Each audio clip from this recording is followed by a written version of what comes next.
Recuerden que toda inversión tiene riesgos potenciales de perder dinero. Yo comparto las especulaciones personales que encuentro en el mercado, sus oportunidades y riesgos, pero no deben ser interpretadas como un incentivo de inversión. Buenas compañeros, este es el análisis del precio de Bitcoin hoy, 7 de mayo. Vamos a hacer el día de hoy el resumen semanal de todo lo que ha estado ocurriendo durante la primera semana del mes de mayo, que no fue para nada lo que se podía haber esperado desde ningún punto de vista. Fue totalmente frustrante tanto para los alcistas como para los bajistas. Y el día de hoy precisamente quiero resumir con ustedes todas las que han sido las noticias y al mismo tiempo hacer algún tipo de previsión referente a todo lo que puede ocurrir la semana que viene, que también va a ser exactamente igual de interesante. Bueno, compañeros, ¿qué es lo que primero que podemos ver por simple análisis técnico, sin el uso de ningún tipo de indicadores? Primero que todo es ver que el soporte vital que sostenía el precio durante este proceso de consolidación que hemos estado viendo durante todo el año se ha perdido. Y eso realmente es lo que peor augura para el precio de Bitcoin. Ahora bien, pueden haber rupturas falsas, más o menos como la que tuvimos en días pasados. Si se dan cuenta, estábamos manejando la posibilidad de que se pudiera romper al alza una directriz alcista como esta, y en efecto sucedió, y fue una falsa ruptura. Y todo precisamente motivado porque las expectativas que se tenía el mercado referente a las subidas de las tasas de interés y la reducción de balance por parte de la Fed, aunque fueron bastante positivas, y eso fue lo que me generó la falsa ruptura, al otro día se revirtió toda la caída, generándome precisamente la siguiente vela roja bastante fulminante con una caída del 8%. Y este tipo de movimientos en dos velas consecutivas normalmente se denominan envolventes. En este caso es un envolvente bajista y tiende a ser realmente un movimiento realmente importante que nunca debe descartarse, porque ha atrapado a todos los compradores de la vela anterior. Sin embargo, ahí hay muchísimo más que lo que se puede decir simplemente por análisis técnico, porque justamente con esa ruptura también ahora tenemos esta ruptura que puede darse por cierta o no del movimiento. Por lo que precisamente el análisis técnico el día de hoy no nos puede dar precisamente la clave más certera. Hay que intentar indagar un poco más. Y eso es lo que intentaremos hacer el día de hoy juntos. Tengo unos gráficos bastante interesantes que realmente les puede llamar mucho la atención referente a qué es lo que se cuece detrás del mercado, no solamente de Bitcoin, sino del SP500. Y con la correlación tan fuerte que tienen ambos, muy probablemente en lo que el SP500 se dé la vuelta, el Bitcoin también lo hará. O de confirmar el movimiento a la baja, que me está ya proyectando actualmente el precio hasta los $28,000 aproximadamente, muy probablemente no se cumpla, al menos en el corto plazo. Y me explico. Vamos detenidamente a ver otros análisis técnicos de otros indicadores bastante importantes para entender un poco de lo que yo estoy hablando. Me refiero específicamente a lo que es el índice de volatilidad. El índice de volatilidad hizo exactamente el movimiento inverso de lo que hizo Bitcoin. Y es precisamente sobre eso lo que estuvimos hablando la semana pasada. Primero podemos ver, simplemente vamos a colocar el gráfico de 4 horas para poderlo visualizar de mejor manera. Primero podemos ver que teníamos esta estructura que se había estado conformando con este soporte que al tercer toque, esta línea blanca, se perdió. Y al perderse me estaba dando una proyección técnica de caída y se dio precisamente con la confirmación de esta vela, que fue el discurso de Jerome Powell. Y ahora bien, justamente al otro día con la apertura del VIX, justo durante la apertura de Wall Street, ya con la apertura del VIX pudimos ver una lateralización y no la búsqueda del soporte. Y precisamente con la apertura de Wall Street, recuperar esta directriz me pareció extremadamente negativo para el precio de Bitcoin. Y ahora solamente nos hemos estado dando vueltas en el mismo lugar. Parece ser que esto pueda ser nuevamente la ruptura, pero ya no es de fiarse. Es decir, actualmente tendríamos que esperar ver que al menos rompa el mínimo anterior, que viene siendo esta zona. Vamos a dibujarla rápidamente. Ver perder nuevamente al menos esta zona para confirmarlo, porque realmente simplemente estaríamos viendo que estaría construyendo un mínimo menor que este. Eso está muy bien, pero simplemente hasta que no rompa al menos otro mínimo que haya sido de soporte anterior, no podemos simplemente dar que esta fue una falsa ruptura para volver a subir. No me parece a mí que la estructura de perder nuevamente, y sobre todo un viernes, que se haya perdido normalmente un soporte, simplemente puede dar una señal de falsa ruptura para el análisis del fin de semana. Entonces, no me parece a mí que me pueda ser lo suficientemente fiable ver que el VIX está cayendo, sobre todo porque el precio de Bitcoin no respondió al alza. Ahora se está dando la vuelta a la idea de que cada vez que sube la volatilidad, el precio de Bitcoin cae y que cuando la volatilidad baja, el precio de Bitcoin sube. No está ocurriendo, al menos por las últimas dos velas, las velas de cierre de Wall Street. Y eso va un poco de la mano también con lo que podemos ver en un mercado que se llama los indicadores del mercado oscuro. Se los compartí con ustedes el día jueves, pero vamos a hacer un resumen exactamente de qué es lo que pasó más recientemente. Al mismo tiempo, el DJI me dio la misma pista falsa. Justamente, podemos dibujarlo. Era que hemos estado viendo una estructura bastante alcista y teníamos este soporte y se perdió. Se perdió con el discurso de Jerome Powell. Y luego de la apertura de Wall Street tuvimos este movimiento alcista. Prácticamente se recuperó el dólar, todo lo que se había perdido luego del discurso de Jerome Powell, y eso me hizo a mí darme cuenta que realmente la subida no estaba siendo lo suficientemente fiable y actualmente no hemos buscado el soporte como si lo hicimos en el VIX. En otras palabras, al cierre de Wall Street se vendió volatilidad y de todas maneras no se cambiaron dólares por acciones, simplemente la gente se quedó con los dólares en la mano. Esa falta de inversión me hace a mí sospechar que realmente pueda haber un movimiento importante para el precio de Bitcoin. Al menos ver que el DXY pierde el 0,103 puede ser bastante clave para ver un movimiento alcista. Probablemente ya se haya iniciado el movimiento alcista para cuando eso ocurra, pero es mejor entrar tarde, pero entrar con una confirmación lo suficientemente sólida. Por ejemplo, esta que se tuvo en este momento y de todas maneras fue un movimiento falso, que andar intentando testear que a la primera caída del DXY va a ser un movimiento seguro para un movimiento alcista. Antes bien, esto se ve alcista. Simplemente podemos ver que ha roto la estructura de resistencias y que luego de eso tuvo una pequeña corrección, pero ya se encuentra nuevamente por encima de la altura de la resistencia. Eso no es un indicativo de un mercado que vaya a caer, en este caso del dólar index, y si no cae, el precio del Bitcoin no puede subir, o es lo que realmente siempre se estima. El dólar index no sube junto con Bitcoin. Entonces vamos a ir resumiendo mientras vamos hablando. La índice de volatilidad no me está dando a mí ninguna estructura realmente sólida de que el precio de Bitcoin vaya a subir, aunque está cayendo. Y el precio del dólar tiene suficientes indicativos de que va a continuar subiendo, y hasta que no pierda algún soporte importante, como el de 103, no podemos hablar de que el precio de Bitcoin vaya a subir. Ya llevamos dos pistas bastante negativas referente a lo que puede decirnos el futuro del precio de Bitcoin. Adicional a eso, y justo como les acabo de decir, ver que el precio de Bitcoin está perdiendo este soporte tan importante en los $37.500 y que no es capaz de recuperarlo, es un tercer indicativo bastante fuerte de que lo más probable es una corrección. Pero no la tenemos todas con nosotros. Y me refiero específicamente a que cuando las caídas de las criptomonedas comienzan, es sin falta y sin falla alguna ver que la dominancia de Bitcoin esté subiendo, porque cuando el mercado cripto está cayendo, el Bitcoin sube.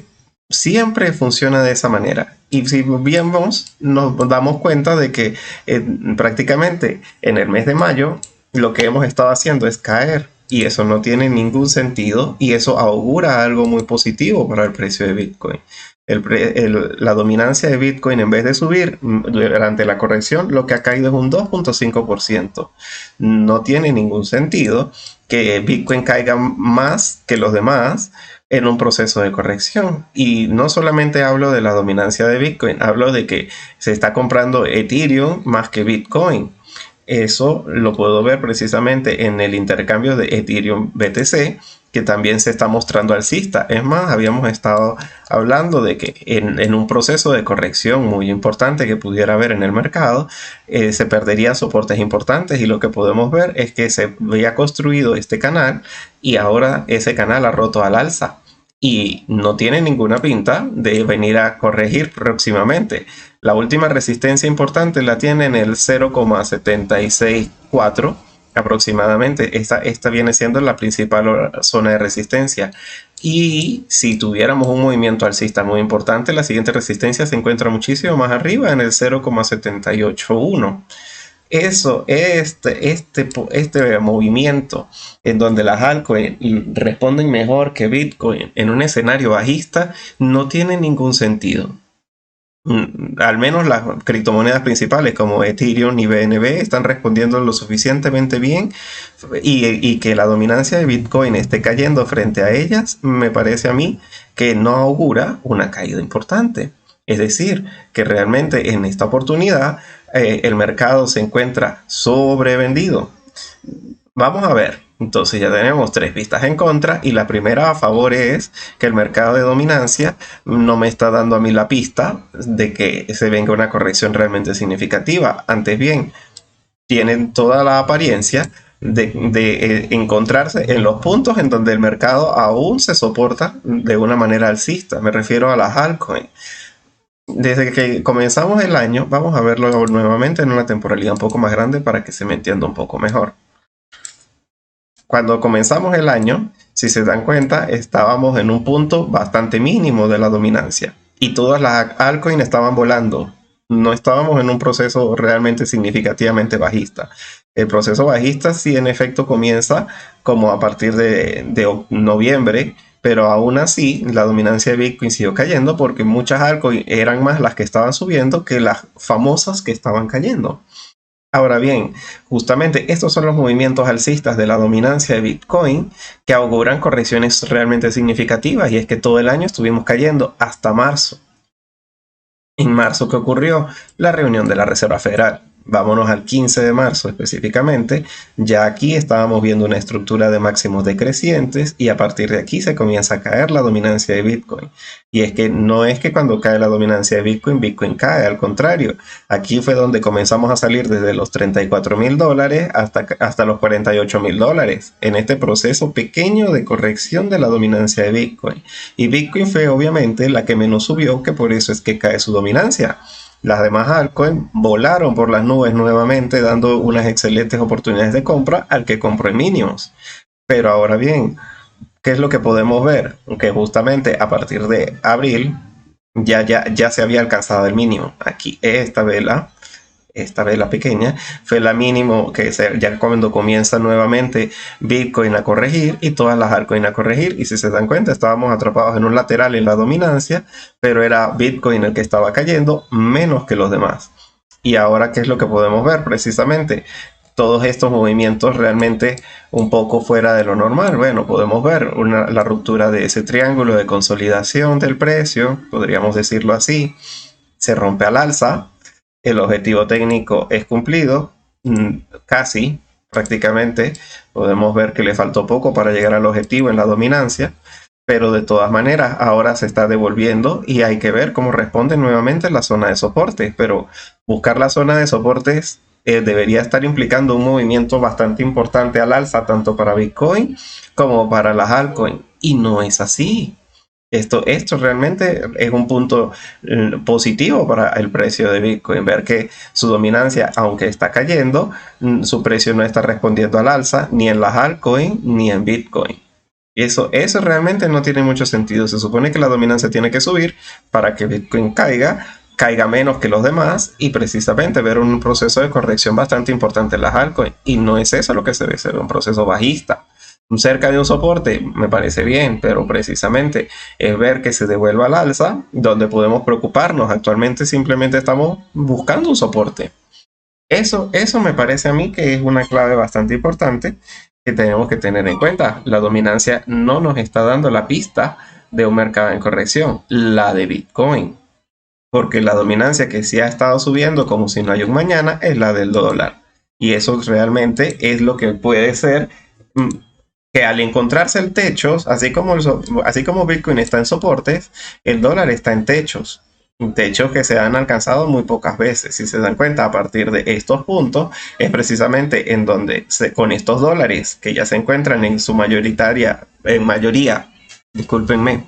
en las carteras, se rearman carteras y comienzan procesos alcistas. Es precisamente cuando el dólar alcanza puntos suficientemente altos en el USDT, en las carteras, cuando se reinvierte y comienzan procesos alcistas. Y actualmente estamos en eso, en una resistencia. Y es en las resistencias en donde las carteras se arman. ¿Puede ser un arma de doble filo? Sí, porque si lo vemos en una temporalidad mayor, vemos que ha estado siendo alcista desde hace mucho tiempo. Pero precisamente venir a buscar este soporte, o al menos este soporte, estoy hablando del 0.4%. Encontrándose en el 5, estaríamos diciendo una caída del 25% en la dominancia de los dólares. O intentar buscar la mínima, pues ya nos llevaría a máximos históricos, pero es en los soportes en donde se compra y en las resistencias en donde se vende. Este es un punto en donde muy difícilmente va a continuar un movimiento alcista muy violento.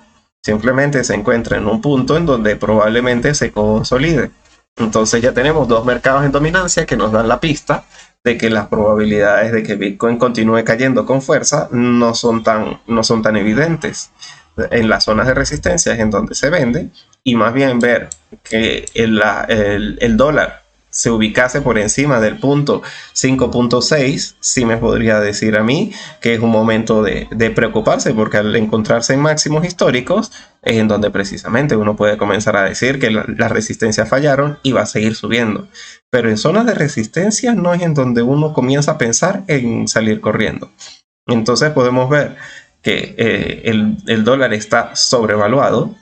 Hay demasiado miedo en el mercado, por eso todo el mundo está refugiado en el USDT, y eso no necesariamente significa que va a seguir siendo así y que la dominancia del dólar va a seguir subiendo. Más bien en estos puntos en donde uno comienza a especular lo contrario, a que es ahí en donde comienza a caer, porque si no, ¿en dónde lo haría? Al romper máximos históricos en el 6.1 ya sería un indicativo bastante importante de que lo que digo no es así y que en efecto se va a seguir subiendo. Pero es en estos puntos de resistencias en donde uno precisamente ya comienza a pensar al contrario de los demás, porque es en los máximos en donde se vende. Y en este caso vender dólares sí implica entrar dinero al mercado. Entonces ya tenemos 2 pistas a favor y 3 en contra. Y para entonces continuar es bastante importante que tengamos en cuenta son los gráficos históricos que hace el mercado durante estas fechas de corrección. Pero primero vamos a hablar primero de lo que pasó esta semana, continuando, como les digo, con el resumen semanal. Fíjense, este es el gráfico del mercado oscuro del S&P500 que yo les estoy comentando. En este gráfico, ¿qué es lo que estamos viendo? Estamos viendo el gráfico del S&P500 en la línea verde, ¿sí? Y estamos viendo el precio de la línea azul que se llama DIX.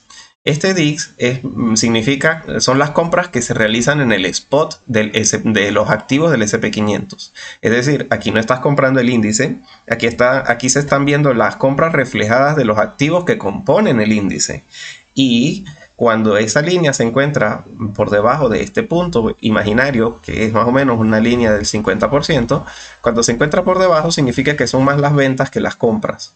Y cuando se encuentra a partir de este punto hacia arriba, significa que son más las compras que las ventas. ¿Y qué es lo que podemos ver? Esta hermosa divergencia. Y lo peor es ver cómo se compone.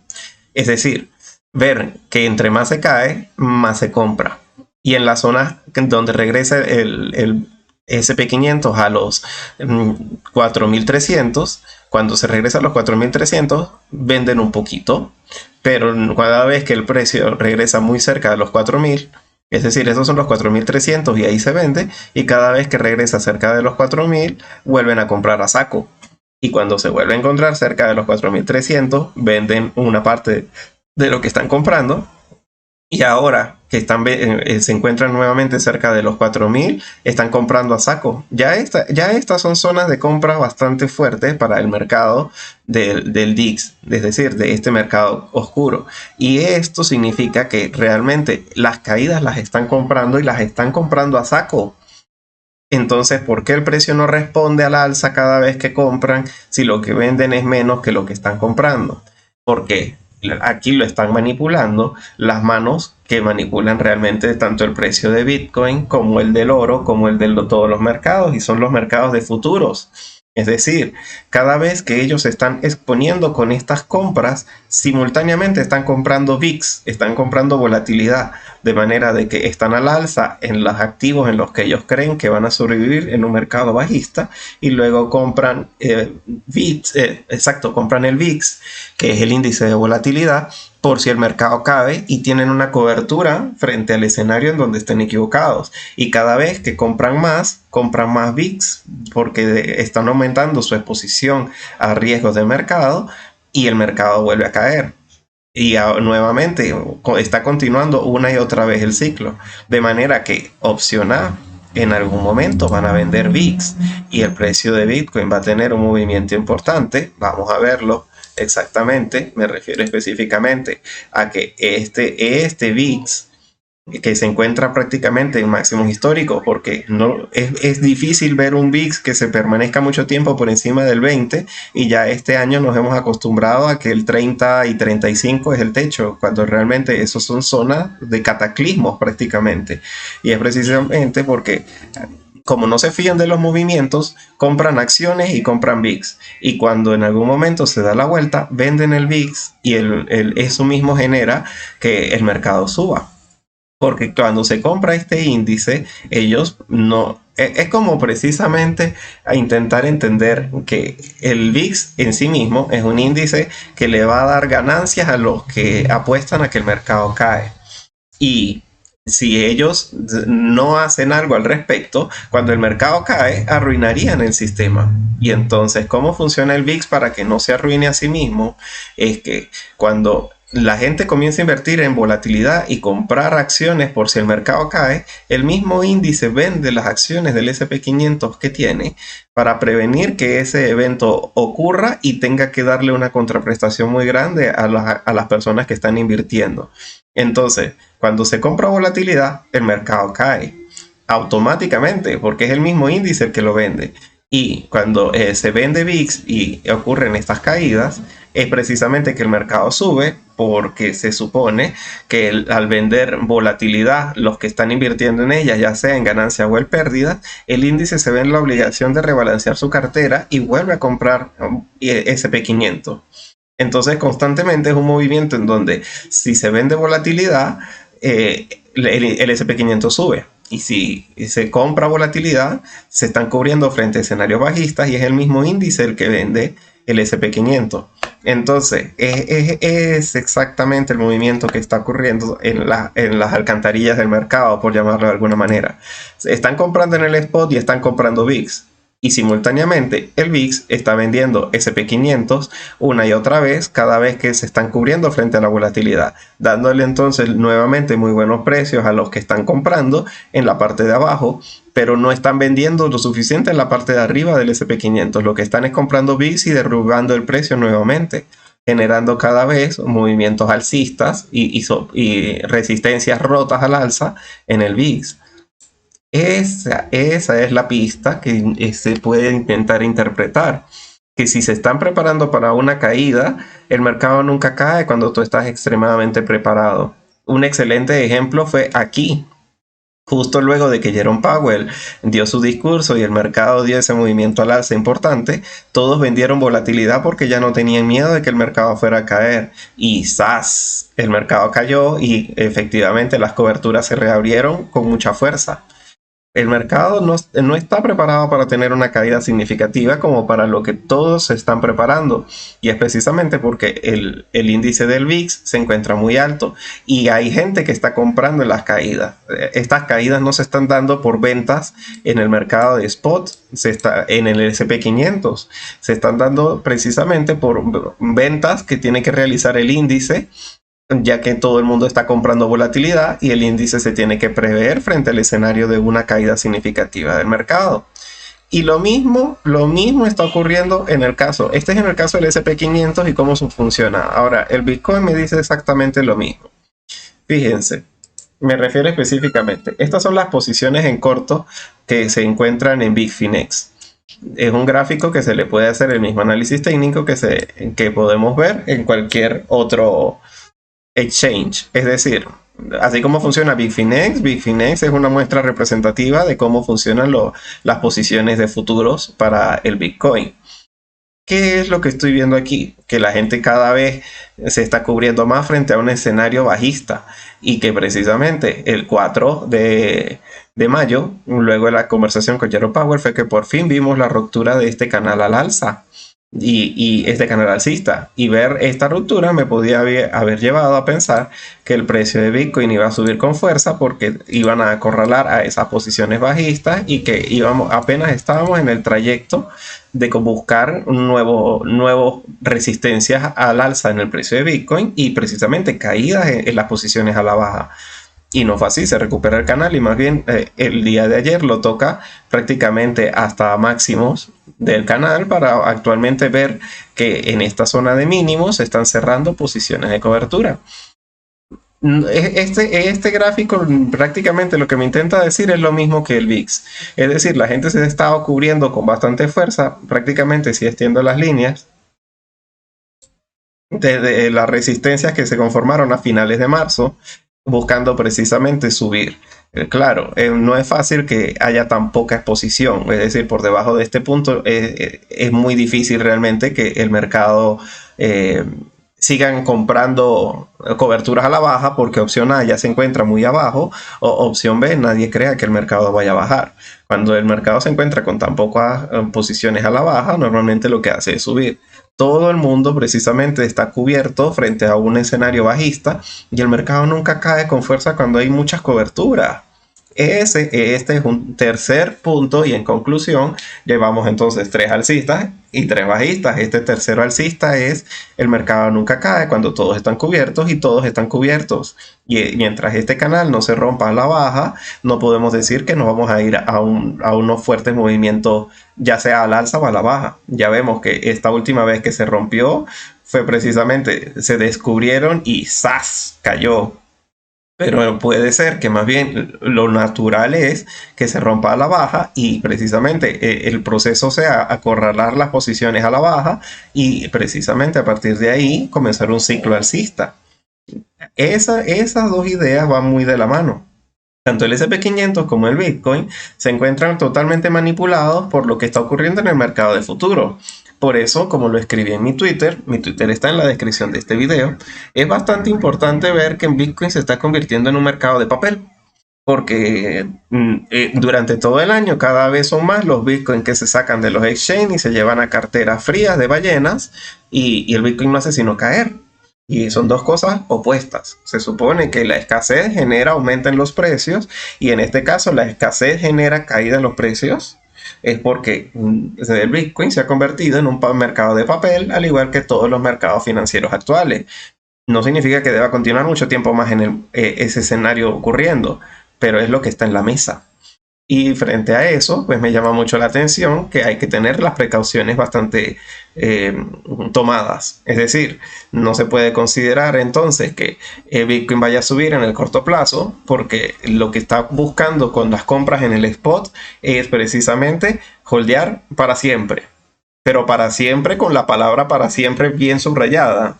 Mientras que en el mercado de futuros lo que se está viendo es que se preparan para una caída significativa que puede o no ocurrir en el corto o mediano plazo. Pero el que está comprando en el spot está comprando para muy largo plazo.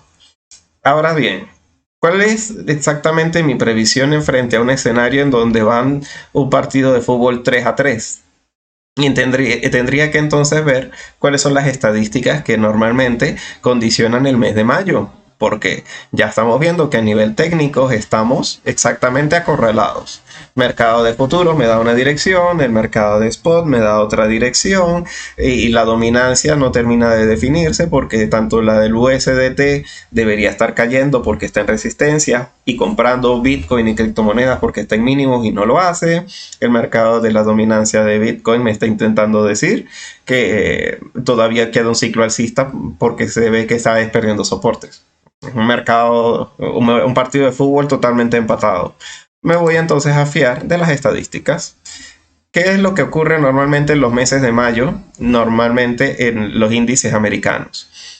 teniendo en cuenta la estacionalidad de simplemente los años de medio término, podemos ver que siempre se cae a partir de mediados del mes de mayo. Es estacionalmente el peor mes antes de septiembre, porque justo a finales de agosto también vuelve a ser bastante negativo. Destacando que este año el que haya seguido esta pista lo que ha hecho es estrellarse, porque marzo fue muy alcista, abril fue muy bajista, dibujando totalmente al revés este gráfico.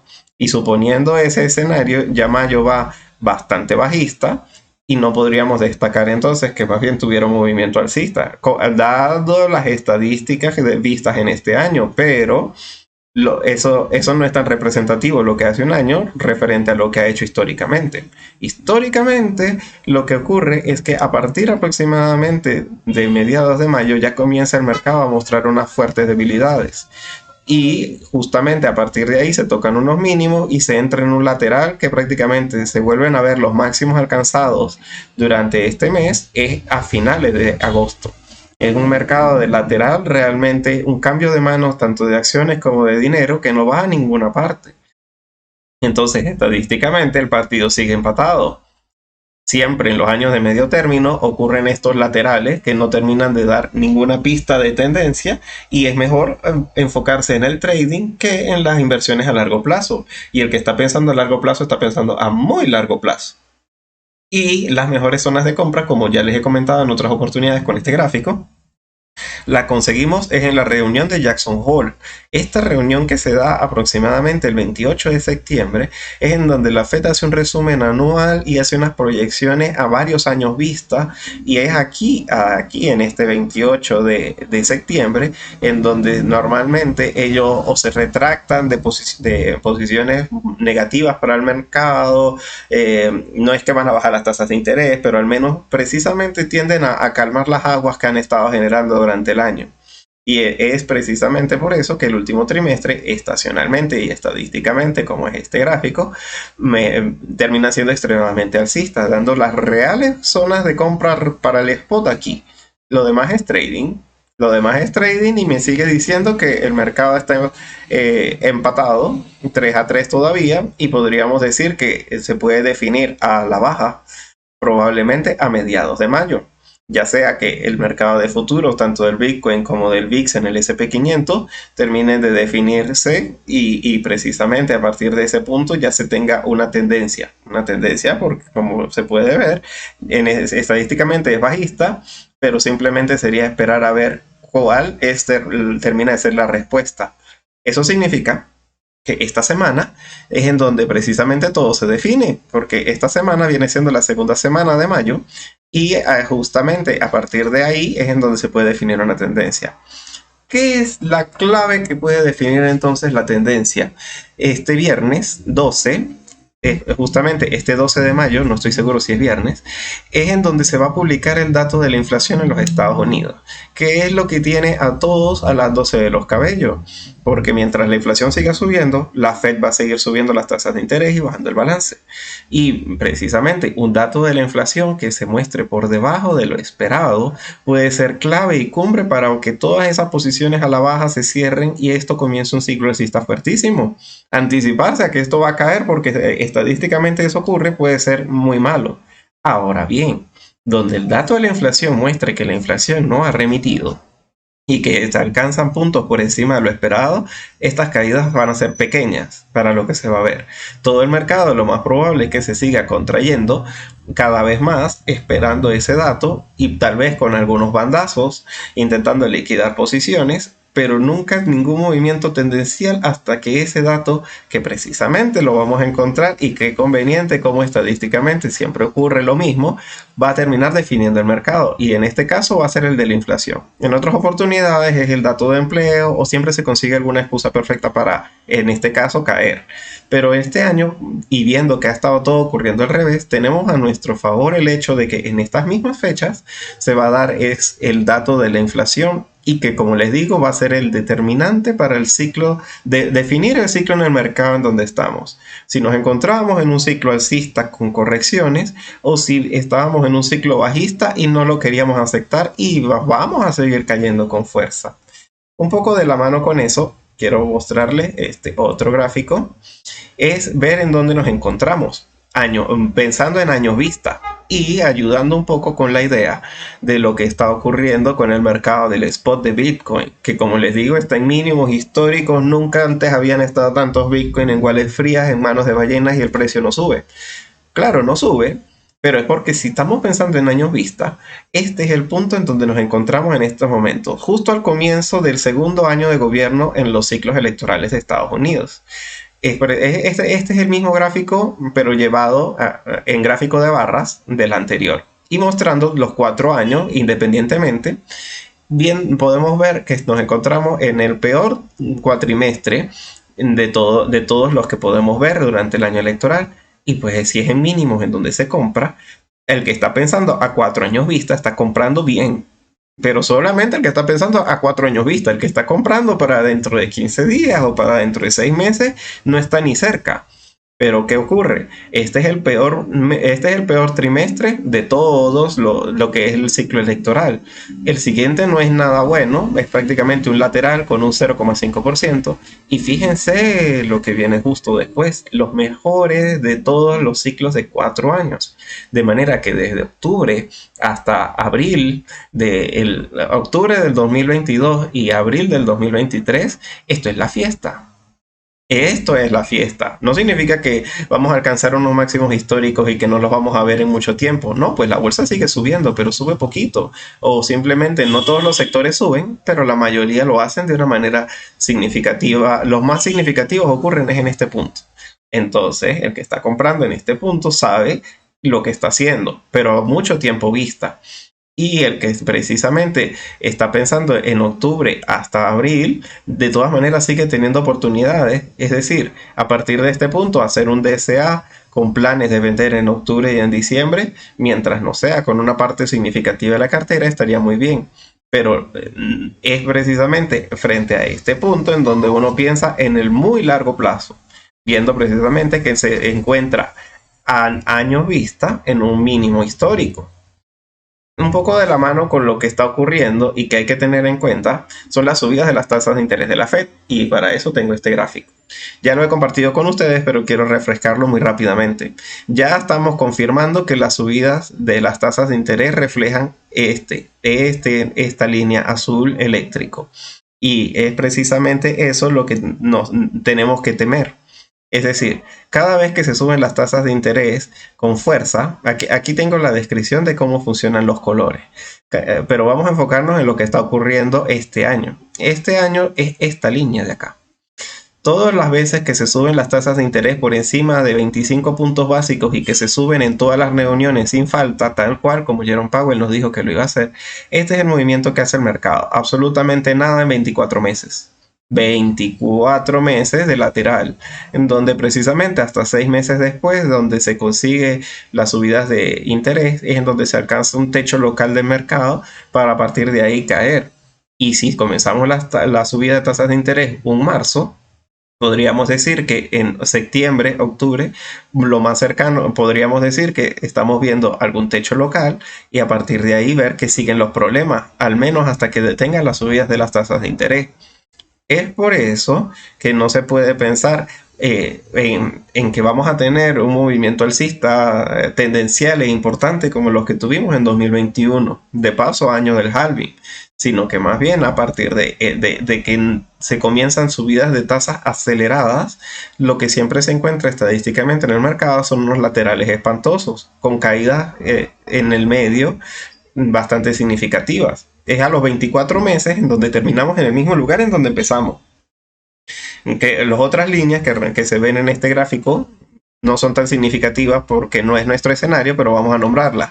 El mercado de la línea azul más oscuro es cuando el mercado no está subiendo las tasas de interés. Pues fíjense, a los 24 meses vistas es el más alcista. Cuando las subidas son graduales, el mercado sigue subiendo con naturalidad, incluso hasta mejor que la línea azul eléctrico, hasta 12 meses, justamente un año después de que comienzan las subidas de tasas de interés, entra en un lateral espantoso, prácticamente hasta el 24 meses, en donde comienza ya un poco a romper al alza. Y la línea amarilla es el promedio de todos los ciclos, con o sin subidas de tasas de interés. Siempre es mucho más alcista que las subidas agresivas de las tasas de interés de 0,5% en todas las reuniones. Eso es lo que el mercado está descontando y por eso es que todo el mundo se está sobreprotegiendo comprando VIX y comprando muchas posiciones en corto en Bitcoin, porque todo el mundo cree que este escenario de lateral puede ser incluso hasta el mejor escenario y no un escenario en donde se caiga hasta los 24.000, 28.000 o buscar un soporte muy mínimo, porque es en los años de subidas de tasas de interés agresivas en donde el trading coge valor frente a pensar en el corto plazo, esperando entonces a ver si el mercado el spot compras en la mañana y ya en la tarde tienes ganancias. Ya no funciona así. Ahora bien, y ya prácticamente, este video normalmente no los hago un poco más cortos, pero quería compartir toda la información que tenía a la mano con ustedes. Vamos a terminar con estos últimos datos del SP500, porque bueno, las caídas siempre son para comprar y qué es lo peor que pueda pasar. La Fed siempre interviene y ayuda a los mercados. Quiero que vean esto. Este año, la caída que ha tenido el SP500 es prácticamente la peor que se ha visto desde 1986. Es decir, aquí estamos de cuarto lugar, siendo estos 3 años los únicos años en donde realmente fue peor. Y estamos hablando de que uno fue en 1932, el otro fue en 1939 y luego fue en 1970, precisamente con las crisis inflacionarias muy parecidas a las que tenemos ahora. Desde el crack de 1928, hace prácticamente 100 años, nunca habíamos tenido un mercado tan fuertemente bajista. Pero sí es importante destacar que luego y durante precisamente el proceso se terminó subiendo. Es decir, sí, en este caso no tenemos los datos de este año, por supuesto, nadie ve el futuro. Pero en los años anteriores, precisamente en las 3 ocasiones anteriores, para el final de año se habían revertido las caídas iniciales y se habían visto subidas del 21%, en el caso de 1932, en el caso de 1939 de un 11% y en 1970 de un 17%. Entonces, ya estamos en mínimos que muy probablemente se reviertan y si se dan cuenta, a final de año, que es esta tercera columna, los retornos que se ven, es decir, si se subió el total en el año, en comparación, esta es la subida que se tiene desde el momento del día de hoy, es decir, a 87 días de haber comenzado el año, cómo se encuentra el mercado a final de año con subida, es decir, que estamos en un piso y que a partir de ahí se subió. Pero si contrastamos las caídas con las subidas, lo que nos da en el cierre del año, en el caso de 1932 es una caída del 14, en el caso de 1939 una caída del 5.2, mientras que en cambio estaríamos hablando de que estos son los momentos para comprar porque se subió precisamente lo mismo que se había caído, ¿sí? Entonces, cada vez más nos encontramos con datos estadísticos un poco complicados. Es más, normalmente cuando a 86 días de trading, es decir, a 86 días de mercado abierto, las caídas no son tan pequeñas, los números no son de subidas tan significativas. Sí, por eso les dejo esta tabla para que la vean ustedes mismos y lo comparen con los peores años. Este es el gráfico de los peores años en la historia del SP500. Y como les digo, estas no son caíditas. Estamos en el cuarto peor año en la historia del mercado del SP500, como si fuera poco. Pero es que hay uno todavía peor, y es este. Estos son los movimientos desde 1977 hasta este año de lo que es el movimiento de los bonos, en este caso del bono a 10 años de los Estados Unidos. El peor año antes de este fue 1994 con una caidita del 2.9%. Y este año no es que hayamos sobrepasado este monto por poco, no, es que este año se ha caído un 10.2%. El mercado de bonos es un mercado supuestamente muy sólido y supuestamente muy tranquilo y supuestamente poco volátil, y todos los supuestos quedaron por el suelo, con una caída de un 10.2% en solamente los 86 días de trading que llevamos abiertos. Han vendido bonos como no hay un mañana. Nadie se fía de la renta fija porque si te van a dar un interés bajito en un escenario altamente inflacionista, nadie quiere bonos. Nadie quiere bonos y desde 1977 nunca se había visto tanta venta de bonos para no comprar absolutamente nada. todo el mundo se queda en cash esperando caídas para comprar en mejores precios o reinvertirse si en algún momento las condiciones tienden a mejorar porque los bancos centrales den algún tipo de información importante. ¿Qué los puede llevar a ellos a comprar nuevamente bonos? O no necesariamente bonos, aunque sí, si el mercado de bonos se recupera, eso sería extremadamente positivo para la bolsa porque todos estaríamos más tranquilos. El mercado de bonos siempre tiende a ser el canario en la mina de lo que va a terminar ocurriendo, y el mercado de bonos se está hundiendo mucho más que lo que hace el S&P 500 y precisamente de la mano con estas caídas es que se encuentra tanta volatilidad en la mesa, porque todos tienen miedo de que precisamente estemos frente a un escenario que no se ha visto antes, incluso antes de 1977. Son 50 años prácticamente de trading en donde este escenario para los bonos nunca antes había ocurrido, y frente al escenario peligroso nadie actúa de la misma forma. Todo el mundo se guarece. Entonces, que los bancos centrales dieran hoy, el día 12 de mayo, ese es el día más clave de la semana.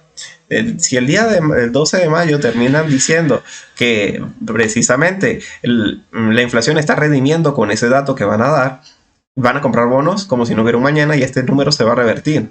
Y eso va a ser extremadamente positivo tanto para las bolsas como las criptomonedas. Y es por eso que dejo este gráfico de último para cerrar el día de hoy, porque quiero que se lleven esa idea en la mente. Lo importante y lo vital que va a ser el día viernes con ese dato de la inflación. Es ahí en donde realmente se va a definir que nos vamos a cero o que nos vamos precisamente a buscar una resistencia por la parte de arriba y de la mano con los gráficos precisamente estacionales, estar buscando ya sea los 42.000, 48.000 dólares, vuelve a ser entonces zona para volver a vender. Nadie va a vender ahorita en los 36.000. Se vende arriba y se compra abajo.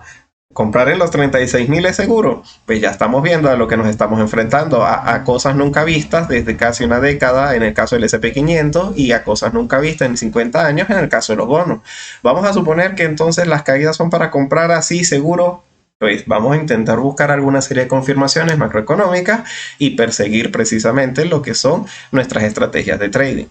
Recuerden que en el primer comentario comparto con ustedes de manera gratuita todos lo que son mis sistemas de trading. Principalmente el de Ichimoku, que es un indicador tendencial, no viene siendo el que más probabilidades de éxito tiene en este momento. Pero precisamente operar lo que son las rupturas y las resistencias, sabiendo colocar un stop loss lo suficientemente ajustado y nunca apostando más de lo necesario, es precisamente la manera en la que yo me estoy manejando en estos días tan turbulentos. Esto no es un canal de asesoría financiera, pero igualmente siempre comparto con ustedes de manera gratuita todo mi contenido. Si te ha gustado, no olvides darle like a este video y compartirlo con tus amigos traders. Nos vemos entonces el domingo para hacer el análisis de lo que va a ser la apertura del mercado cuando abra el mercado asiático. Bueno, compañeros, hasta luego.